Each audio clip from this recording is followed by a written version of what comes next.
Let's talk about the fact that Democrats have been labeling President Trump a to democracy for the better half of 10 years. Let's talk about how they have compared him to one of the worst mass in the history of the world, and that Kamala Harris and Joe Biden weaponized the court system and the justice system in this country against Donald Trump in an attempt to imprison him. He sat through a courthouse for 7 weeks this past year, and the Democrats were hoping he would go to jail for it. That is real political that has led to 2 heinous attempts on President Trump's life that, by the grace of God, he was able to escape, and he is here with us today. So yes, President Trump knows a little bit about political violence because he's experienced it himself. And talking about the tragic realities of war that Liz Cheney and her father, Dick Cheney, have got this country into is not political.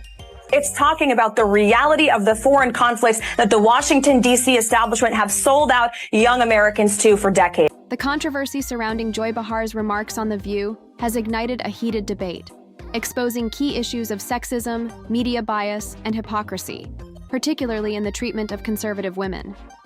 Behar's comment about Karoline Leavitt, implying she was hired for her looks based on Trump's perception of her as a 10, sparked widespread backlash, not only from conservatives but across the political spectrum. The irony was impossible to ignore, especially given Behar's long history of advocating for feminism and women's empowerment. Critics were quick to highlight the contradiction between Behar's feminist messaging and her dismissive remark about Leavitt's qualifications. Leavitt, however, didn't let the comment slide.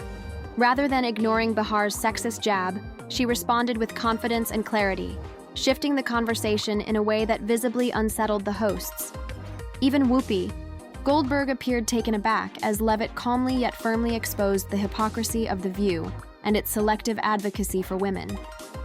She pointed out how the show claims to empower women but often undermines conservative women, reducing their accomplishments to their appearance, especially when their politics don't align with the host's left-leaning ideology. This moment was particularly impactful because Leavitt didn't just refute Behar's remark, she revealed The View's glaring double standards. By referencing the similar treatment of conservative women like Kayleigh McEnany and Sarah Huckabee Sanders, she forced viewers to question whether the show genuinely supports all women or only those who fit its political narrative.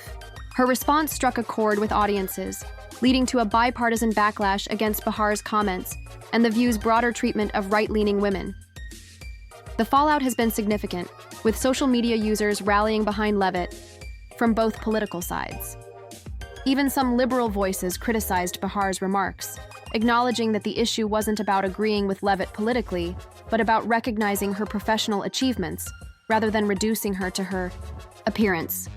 The reaction has reportedly unsettled ABC executives, who are now concerned about the damage Behar's controversial statements could do to the show's credibility and ratings, especially amid declining viewership and increasing advertiser concerns. This situation also highlights a wider trend in how conservative women are treated in mainstream media. While The View presents itself as a champion of women's empowerment, it repeatedly resorts to personal attacks and condescension when dealing with conservative women. This selective approach to empowerment undermines the credibility of feminism and equality, exposing the inconsistencies in the media's treatment of women with differing political perspectives.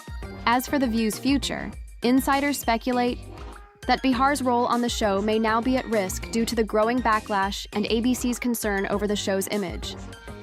This moment could serve as a turning point for the show to reassess its approach to inclusivity and fair treatment, or it may continue down the same divisive path, further alienating its audience. Ultimately, Karoline Leavitt didn't just defend herself. She exposed a deeper issue in the media's treatment of women with opposing political views, making this incident a defining moment in the ongoing debate on sexism and hypocrisy in the media. The View may have sought to discredit her, but Leavitt emerged stronger and more respected than ever. The broader implications of this controversy extend beyond Leavitt and Behar. It reflects a larger cultural battle over who gets to define feminism and women's empowerment. The mainstream media has long been accused of applying double standards, offering unwavering support to progressive women, while often marginalizing or outright attacking conservative women. When a liberal female politician or public figure is criticized, media outlets frequently rush to their defense, decrying the criticism as sexist or unfair. However, when conservative women face similar scrutiny, the response is often dismissive or even celebratory. This inconsistency has led many to question whether mainstream feminism truly advocates for all women or simply those who align with a particular ideology. For years, The View has been criticized for its one-sided political commentary.